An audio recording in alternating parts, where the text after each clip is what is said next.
Verstappen is locked in, Horner is out, and Red Bull is officially entering a new era, whether they're ready or not. The Belgian Grand Prix gave us more than wet chaos and pit lane drama. It handed McLaren the upper hand, exposed Red Bull's weak spots, and raised serious questions about what's coming next. Oscar Piastri isn't just beating rivals, he's outclassing them. Meanwhile, Verstappen's stuck chasing Ferraris, Mercedes is juggling contracts, and Ferrari's upgrades are finally sticking. With Laurent Mekies now steering the ship at Red Bull, the pressure's on from every angle. Where does Verstappen go from here? What's next for Red Bull's power structure? Hit like, subscribe, and let's jump straight into it. Red Bull's summer just got a whole lot calmer. Max Verstappen is officially staying put for the 2026 season. His performance clause, which would have allowed him to walk if he wasn't in the top 3 by the summer break, is now irrelevant. With 185 points in the bag after Belgium, Verstappen is locked in.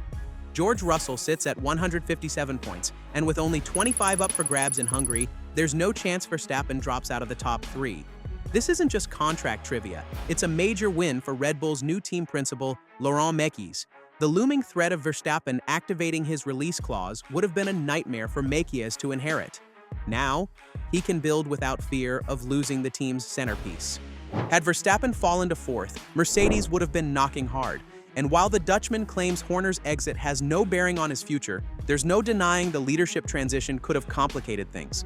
But here's the twist. Even though he's staying, the contract still includes a top 2 clause for 2027. If Red Bull's 2026 car disappoints, all bets are off. And with that settled, Verstappen is already zeroing in on where the car isn't cutting it. Max Verstappen didn't mince words after Spa. "We're just not strong enough on tires." That's a straight verdict from a 4-time champ whose entire 2025 season depends on whether Red Bull can turn around a car that isn't letting him fight at the front.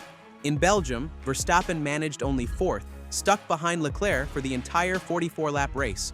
On intermediates, he could keep up, but once slicks came out, Charles slowly pulled away, lap by lap, inch by inch. The issue?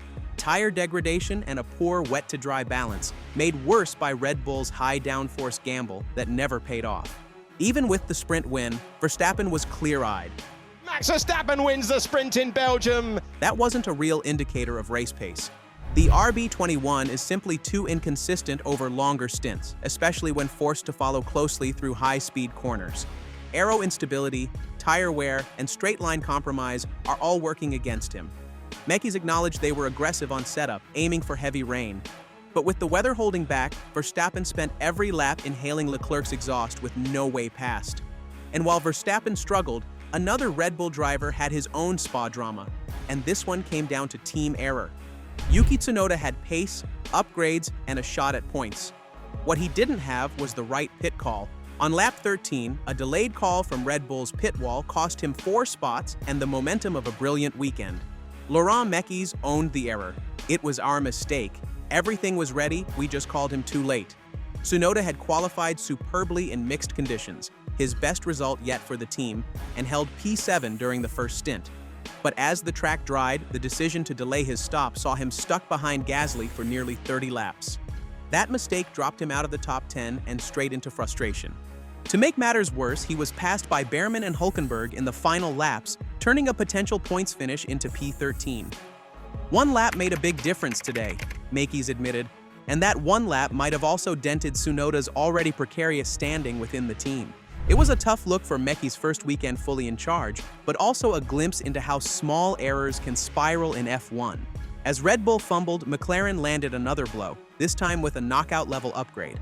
McLaren brought new firepower to Spa, and Oscar Piastri used it to crush the competition. The MCL 39's floor and aero upgrades turned heads, and the stopwatch confirmed the hype. The Aussie didn't just beat Norris.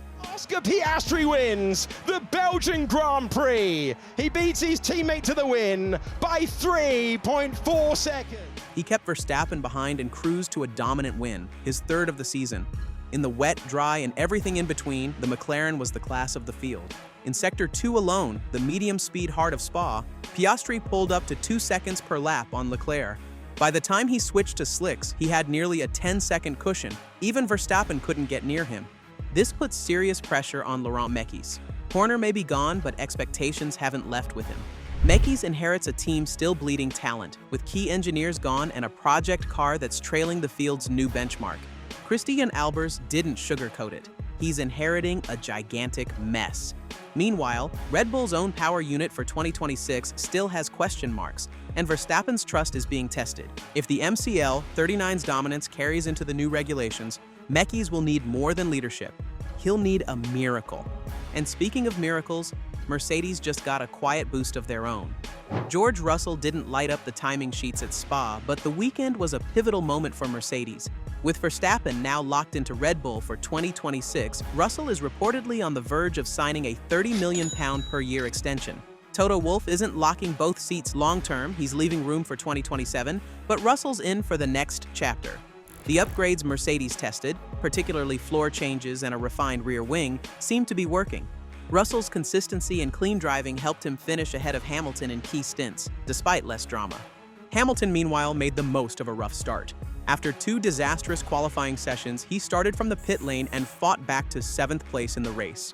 And Lewis Hamilton, by pitting a lap earlier than everyone else, has moved up into the top 7. His early charge through the field, especially on intermediates, showed flashes of vintage brilliance. More importantly, his comments suggest that the new setup changes, especially to the rear suspension and brakes, finally gave him a car he could fight with.